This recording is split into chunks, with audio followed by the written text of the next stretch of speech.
it's Marianne, and today I'm finally sharing with you my full backyard and plant tour for summer 2023. Thank you so much for joining me today. And I've been working on my backyard ever since I moved in here, and it's finally got to the place where I want it to be. Of course, it's always going to be a work in progress, but I'm happy with where it's at.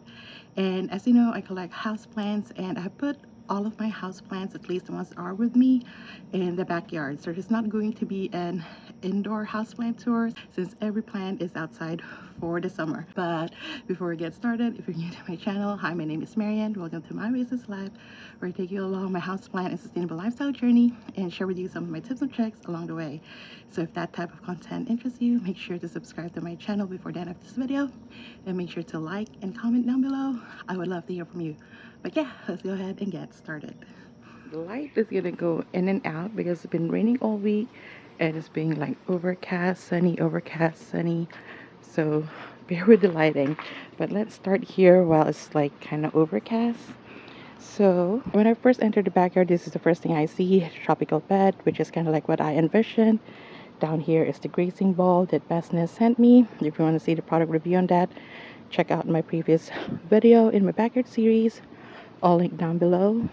And as you can see here, originally I just wanted it to be tropical plants, and this is kind of like the east facing side of the backyard. The entire backyard is south facing, but as you can see, it still reaches direct sun. So a lot of the tropical plants that I put in here didn't work out. Like, even as you can see here right now with the tiniki, it has burnt leaves. The pink princess philodendron still has burnt leaves. Some of the plants that I put in there didn't survive, and the mustard deliciosa so far is doing well, along with autograph plant. So I decided to put some annuals, like some marigolds and coleus plants, but as you can see, they're also outgrowing the space. So especially the coleus is kind of like covering the marigolds. So I think what I'm going to do is I'm going to take out the coleus and just give the space for the marigolds to grow. And back there is my tomatophyllum bifidum, also growing lots of new leaves in that corner, doing pretty well. So I'm glad for that, and it offers some shade to the other tropical plants like the tiniki and the pink princess philodendron that doesn't really do well with bright sun, with full sun. And along the fence are my plants that I put in poles. So we'll go through them one by one. First is the Syngonium albo. I did sell a lot of cuttings of this before I left, and it's just starting to grow back, which is awesome. It is suffering from a little bit of mealybugs, but that's okay. It's not like hurting the plant as much. Just gonna spray it later on. And right next to it is my Syndapsis Silver Hero, and this one's such a vigorous grower. I actually just made cuttings of it to bring to the plant swap tomorrow. I also sold cuttings of this right before I moved. So very vigorous grower. Next is my philodendron Brandthianum. I think I finally figured out Brandthianum. I had like a couple of these before this one, and this one seems to be pretty working out. And I think the trick to it is to let it climb, because unlike other philodendrons, they do want to climb. I mean, like, you know, like a philodendron Brazil or whatnot, this one preferred to climb. They don't want to be trailing plant. So give it something to climb on if you're having issues with your Brandthianum as well. But as you can see, it's time for me to extend the pole. And next to it is my Silver Lady. So this one is a much slower grower than the Silver Hero, but because I also keep like cutting it, as you can see here, I just trimmed it again because I hate runners. Whenever they shoot up runners, I just like prune it off. It works better in the long run. The leaves are a bit more compact as they grow, but it takes time for them to grow.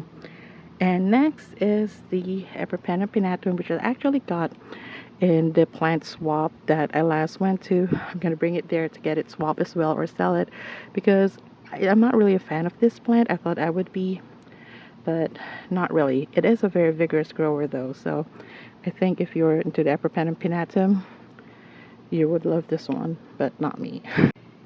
Right, next is my Epipanum pinnatum albo. The white variegation is not showing up as much. I also just re-pulled this because it was growing its pole, but then like parts of it weren't growing below, so I kind of like did a whole repotting of this. Again, if I haven't posted the compilation before I posted this backyard plant tour video, it is at least in my YouTube shorts, so if you want to check that out. And I did this kind of the same for my varicosum philodendron, and as you can see, it's growing really, really tall. And this one I just gave an extension to, even though like the bottom part could probably use the same treatment because the bottom part don't have leaves anymore. But I think once the leaves up here are established on the second extension of the pole, I'll cut it out and then probably like again sell or give away this one, trade it, just keep the top part with the larger leaves. Right below here is an alocasia form that I put in the ground, see if it grow. It did. I eventually might have to dig it out though and put it in a pot. We'll see. My peonies, I did have the hydrangeas here, which was growing really, really well when it was just growing in the pot, but once I put it in the ground, it kind of like died out. So here I have the peonies. It's still in the pot. It did grew one flower. If I have a clip of it, I'll insert it, but it just grew that one flower and it's just all leaves now. So this is not going to grow flowers again until next season, but this one do overwinterize, so it will die over winter season, but it will come back. And here is the main entrance, and I really like what I did with this area. So first thing I did was add this divider so that it would cover like the stuff at the back. You can see how ugly it is. So that covers like the wiring, the hose, that thing that doesn't work anyways, the meter. So it's just like covered up, and I screwed it so that it kind of like stay in place. And I added the hammock swing here. Like if you've watched any of my episodes of my backyard series, this is the only place that I could really place it in because it has to hang from the beam, and this is the only spot for it. It's next to the AC, so I only sit in here when like the AC is not running, like now. And then in the previous episode of my backyard series, I had my Mandula pothos and Cebubu pothos climbed on the beam, but still like let some of the trails hang in it. And I had this O-ring planter holders to hold them up. And as far as watering it, people get asked, well, how do you water it? Well, it's a self-watering planter, so as you can see, there's a hole in there where I just pour water in. So it's pretty easy. I don't have to take it off. And yeah. And the trails are really, really getting long, so I might actually trim this and propagate this. Along with the Cebu blue pothos had been suffering from mealybugs like the entire season. I think it still is suffering some, as you can see here. I don't know if you can. Like I spotted some mealybugs here as I'm doing this video, and another one over here. So yes, they're still like suffering from mealybugs, but being outside helps because it has natural predators for those mealybugs. So, but eventually, I think very soon, I am going to just like cut off the trails and propagate it and maybe start over with this plant. Not sure yet because I do like the long trails, but come the time I have to bring it back inside, it can't have any bugs anymore. So if it still suffers from bugs up until the end of the season, then it's gonna get chopped, along with the Cebu blue pothos over here, which is kind of a shame because they are trailing really, really long. But if I have to cut them, I'm gonna.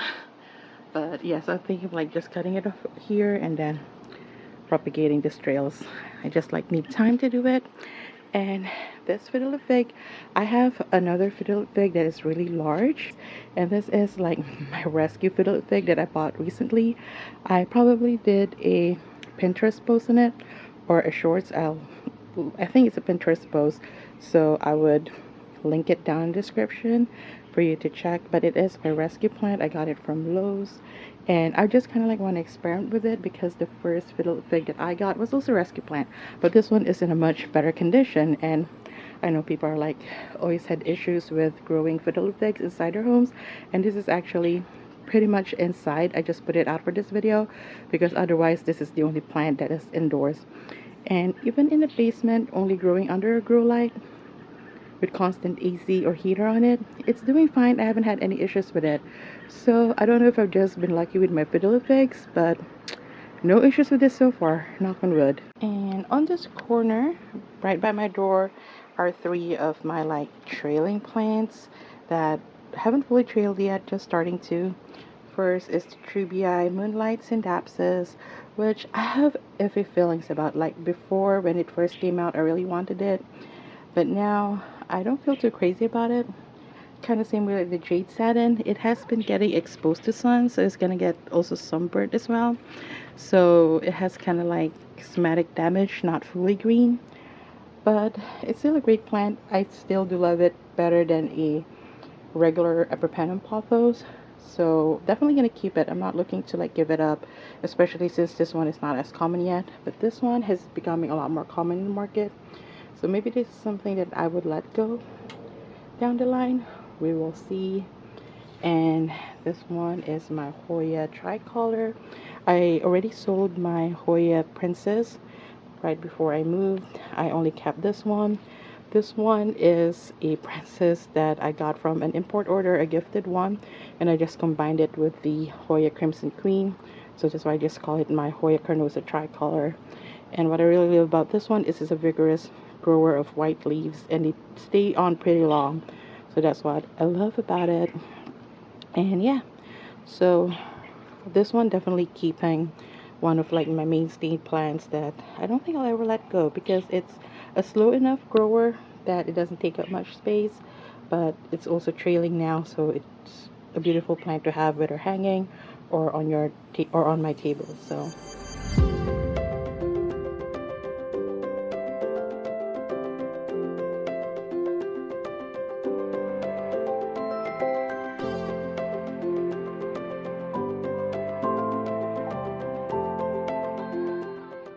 and right over here is the potting bench that I got from Best Nest, which you have seen in the previous episode of my backyard series, the latest addition to this. And I'm really happy with this potting bench. It just makes everything more organized. And as you can see here, this is the kale that I took out from my raised bed garden that didn't really work out well, but I think I'm just ready to harvest it because it's really like summer, and just let go of this kale. I mean, this is still good, but they just didn't grow as big as I want them to be, but that's okay. I was successful in previous years. I think I just like planted this a little bit later in the season, but that's okay. And here on top I have a bunch of my smaller plants, and let me start with over here. So here is my Hoya fishtail. It has grown really long, and I'm thinking of like cutting and propagating it to make it to like a more fuller plant, but also like it trailing like this, so we will see. And this is my string of hearts, the only string of hearts I have left. I used to have like all three varieties.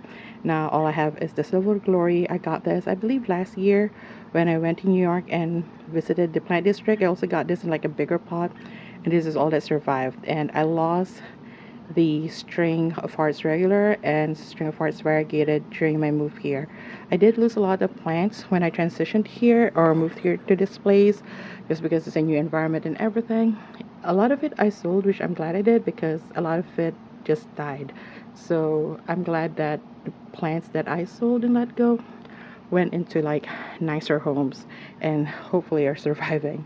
And this one is my El Choco Red. I got this from Ecuagenera last year, and I was gonna do a whole series on it, like from when I imported it to like me rehabbing it, and up to now still haven't gotten around doing that video.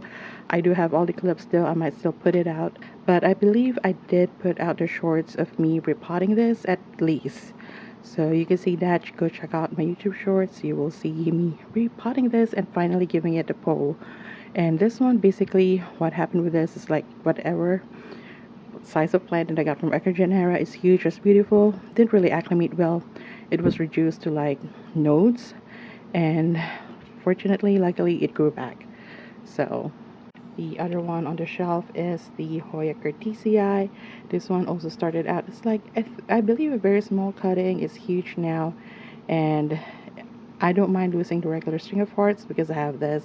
I think this is like a more hardier, much easier care than that one, that it doesn't get tangled as easily. So I'm okay with losing the regular string parts, but I'm really hoping to get string of parts variegated again. And I'm hoping to do that tomorrow when I go to a plant swap at Plants Alive. And I'm bringing this. This is my Epipanum pinnatum.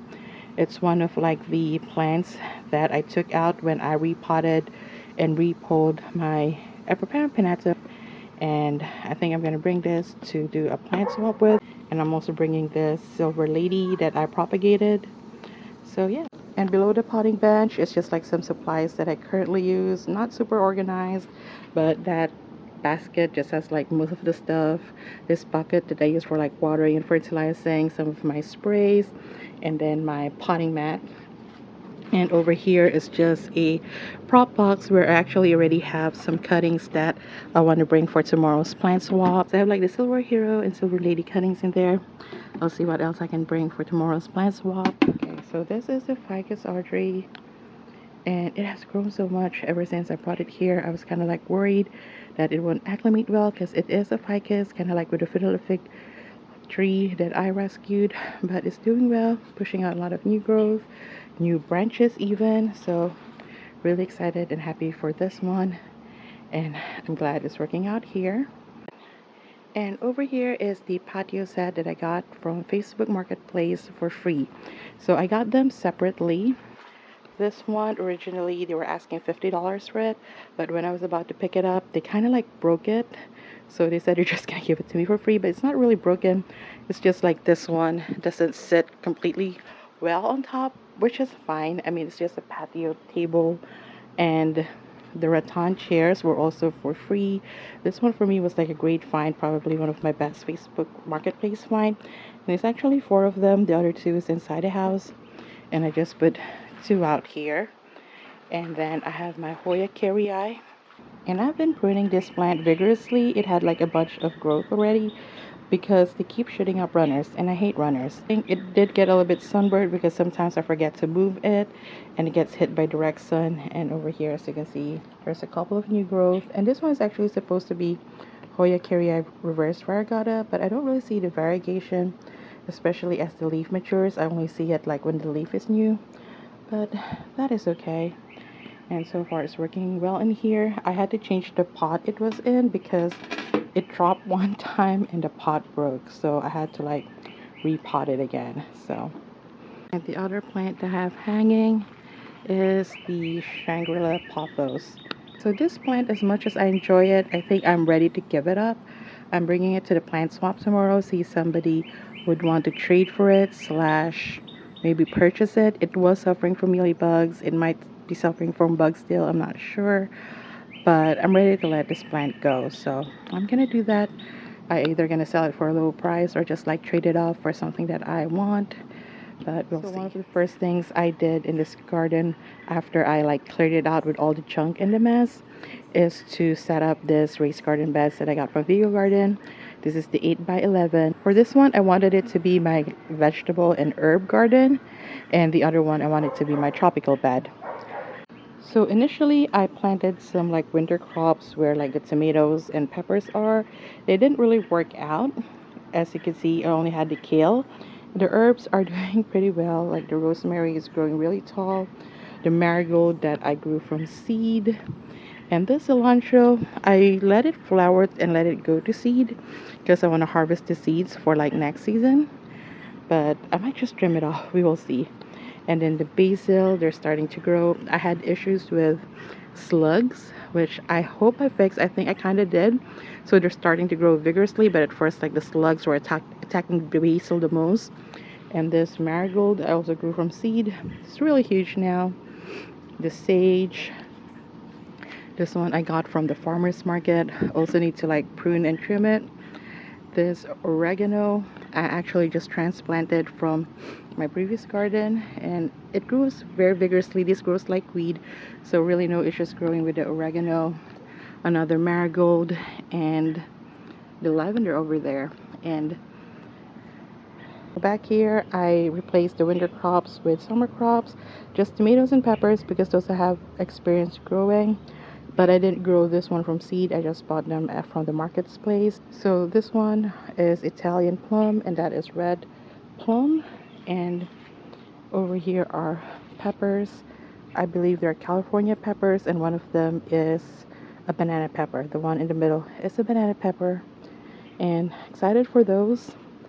And as you can see, even with square foot gardening, it's still like a little bit overcrowding, especially with the marigolds. So I might take out some plants as well, prune them. We will see. And I also planted basils in between the tomatoes because companion planting, marigold, tomatoes, and basils go really well together. Yeah. So yeah, that is the backyard and patio makeover. It might not be overly dramatic for others. It's not like, you know, very fancy and all that. But for me, it is a lot of hard work that I put in, and I'm really proud of it. And I'm glad like the vision that I had came into fruition.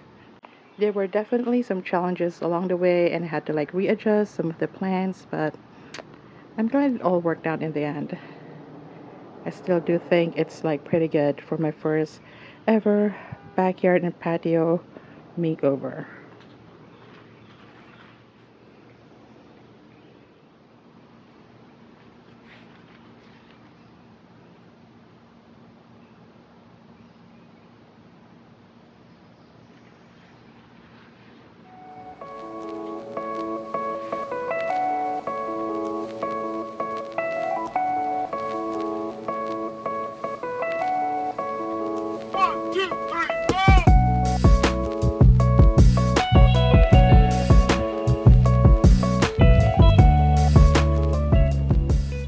So that is the tour of my backyard and my plants for summer 2023. I hope you liked it. And if you've seen any products here that you like, I would have a tag in the video if I could, or link down in the description. But thank you so much for watching. If you like this video, please give me a thumbs up. If you're new here, please do subscribe. I come up with videos every week. And if you haven't yet, check out these videos up here. Until my next one, but until then, I see you, I appreciate you. Take care of yourself and each other, and have a plentiful day. Bye.